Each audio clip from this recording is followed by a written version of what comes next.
into Easter weekend, Donald Trump reshared this post where someone was actually trying to compare him going through all of his court battles to the persecution of none other than Jesus Christ. And he reshared this. Received this morning, beautiful thank you. It's ironic that Christ walked through his greatest persecution the very week they are trying to steal property from you. But have you seen this verse? And then they shared with him Psalms chapter 109, verses 3 through 8. It says this. They compassed me also with words of hatred and fought against me without a cause. Well, we're not fighting Donald Trump without a cause. The guy has got 4 indictments, 91 charges. He's been found liable of sexual abuse and defaming the victim. He tried to overturn an election that he knew he lost. He incited a riot on our nation's capital. Do I need to go on? We're not at all without cause here. For my love, they are my adversaries, but I give myself unto prayer. When has Donald Trump ever gave himself unto prayer? He's the very one that said that he saw no reason why he should ever ask for forgiveness. They have rewarded me evil for good and hatred for my love. When has he ever tried to love us? When has Donald Trump ever tried to reach across the aisle and love anyone on our side of the fence? Set thou a wicked man over him, and let Satan stand at his right hand. When he shall be judged, let him be condemned, and let his prayer become sin. Let his days be few, and let another take his office. And then it goes on to say, let his children be fatherless and his wife a widow. Let his children be continually vagabonds. And then they closed by saying this, I'm praying this over you daily, so many praying for you. Thank you again for taking the arrows intended for us. We love you. Folks, that is some of the biggest horse shit that I have ever read in my life. And what's really funny to me is that MAGA is kind of forcing me to go back and continue to read the Bible because they just continuously get it wrong, and they're such hypocrites about it that you can't not point it out. Okay? Donald Trump is not being held accountable for no cause whatsoever. But if you take a look at what Jesus Christ actually went through, Jesus Christ did not lead a violent revolution. Jesus Christ never talked about being a dictator or anything like that. Jesus Christ simply said that he was the Messiah. And when he was brought up on trial, they asked him, are you the Messiah? Is that who you say you are? And he said, I am. And they took him out and they whipped him. They gave him 39 lashes with what's called a cat of nine tails whip. These whips at the end of each tail had either glass or stone in it. They hit him 39 times with that. They stuck a crown of thorns on his head and they mocked him ruthlessly. And then when he was put on trial, and they brought him out with a guy named Barabbas, who was a known murderer. This guy had killed a Roman soldier. And they let the people decide. They said, who do you want us to release to you? We will release one of these prisoners and we will put the other one to death. And the crowd chanted, give us Barabbas. Jesus was then taken and nailed to a cross by his hands and his feet, where he hung for 6 hours until he died. Crucifixion is one of the most brutal forms of punishment ever.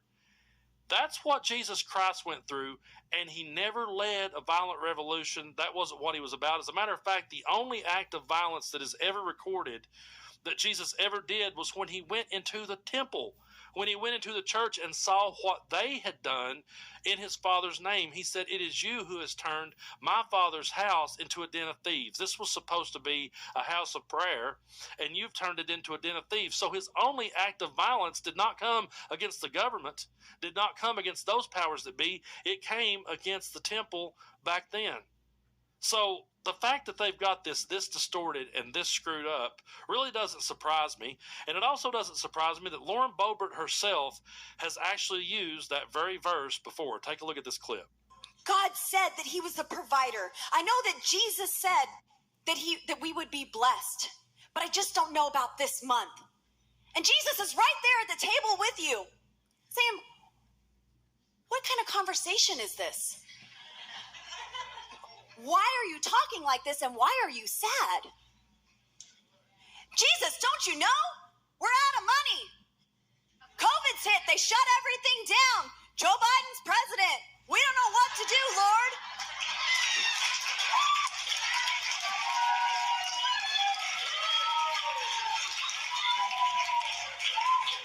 It's all right. We pray for our presidents. It says, let his days be few and another take his office. That's why I filed articles of impeachment for Joe Biden. Unfortunately, he does have a really great insurance policy named Kamala Harris. So, yeah, they're actually praying that Joe Biden's days be few, and people are sitting there laughing about it. That's how low these people will go. They have absolutely no respect for the Bible or true Christianity whatsoever. They just use it and cherry pick it to benefit them. And they have no respect for the office of the president whatsoever. And that's pretty funny, because check out this old clip that resurfaced of Lauren Boebert saying how that she would never say anything disrespectful about the president because that was an office from God. Take a look at this clip. I know that on your wall there, you have copies of the Declaration of Independence, you have copies of the Bill of Rights. Is the sign that reads to those sitting inside that they are proudly clinging to my guns and Bible? Let me pause and play our viewers something.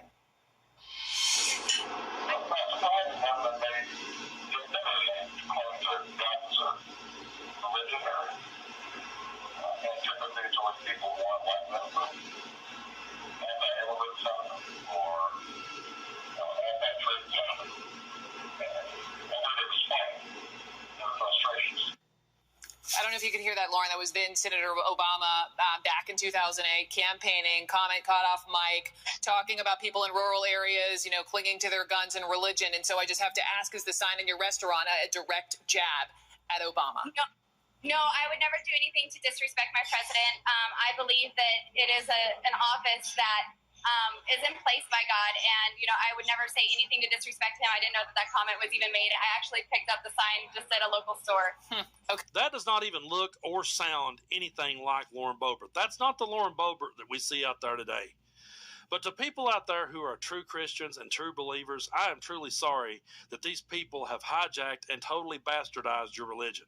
And to the ones who just sat back and let it happen and gave it a pass, you're the ones that I will be scratching my head about for the rest of my life. I don't understand how people who otherwise appear to be good-hearted people could sit back and let someone like Donald Trump compare himself to Jesus Christ.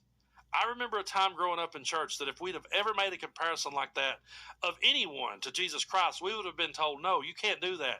You can never compare anyone to what Jesus went through. And I will always be puzzled by the ones who just sat back and let all of this happen. But should we really be puzzled, or is this how things have always been? Because going back to the story about Jesus, and going back to the story about when they asked, would you rather us release Jesus to you, or would you rather us release Barabbas, the Barabbas who had murdered a Roman soldier? He had tried to lead a violent revolution. He's a guy that they called a patriot. He's a guy that they considered to be a true leader, and that's who they chose over Jesus Christ. And I have a strong feeling that if Jesus Christ was back here today, same scenario, if you had a guy out there preaching love and preaching acceptance and saying how we should help others and how we should welcome strangers and how we should feed the hungry, if you had that guy over here just trying to be peaceful, live a peaceful life, and raise awareness on those kind of issues, and then you had the January 6th insurrectionist over here, who do you think the people would cheer to be let go? If both of those people were being held captive, who do you think MAGA would cheer for?